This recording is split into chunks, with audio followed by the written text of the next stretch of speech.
പലരും പെട്ടെന്ന് ശുക്ലം പോകുന്നുണ്ട് എന്ന് പറഞ്ഞ് കംപ്ലൈൻറ്റ് പറയുന്നവരാണ് അല്ലേ. അപ്പോൾ അതിന് പല റീസൺസ് ഉണ്ട്. അതിലൊരു റീസണാണ് നമ്മുടെ ഹാബിറ്റ് തന്നെ.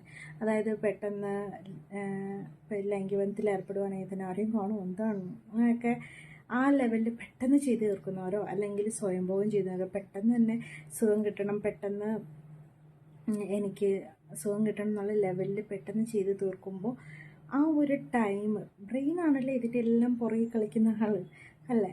സ്കലനത്തിൻ്റെ ടൈമൊക്കെ കാൽക്കുലേറ്റ് ചെയ്ത് വെച്ചേക്കുന്നത് പുള്ളിയാണ്.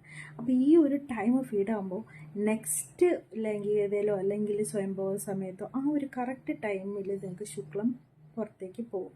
അപ്പം നിങ്ങൾ വളരെ പതിയെ ചെയ്യുക, വളരെ നന്നായിട്ട് ആസ്വദിച്ച് ചെയ്യുകയാണെങ്കിൽ ഈ ടൈം മാറ്റിയെടുക്കാൻ വേണ്ടി പറ്റും. ഓക്കെ. അപ്പോൾ പെട്ടെന്ന് സ്വയംഭോഗമോ അല്ലെങ്കിൽ ലൈംഗികത്തിൽ ഏർപ്പെട്ട് തീർക്കുന്നവരാണെങ്കിൽ ഇത് ശ്രദ്ധിച്ചോളൂ.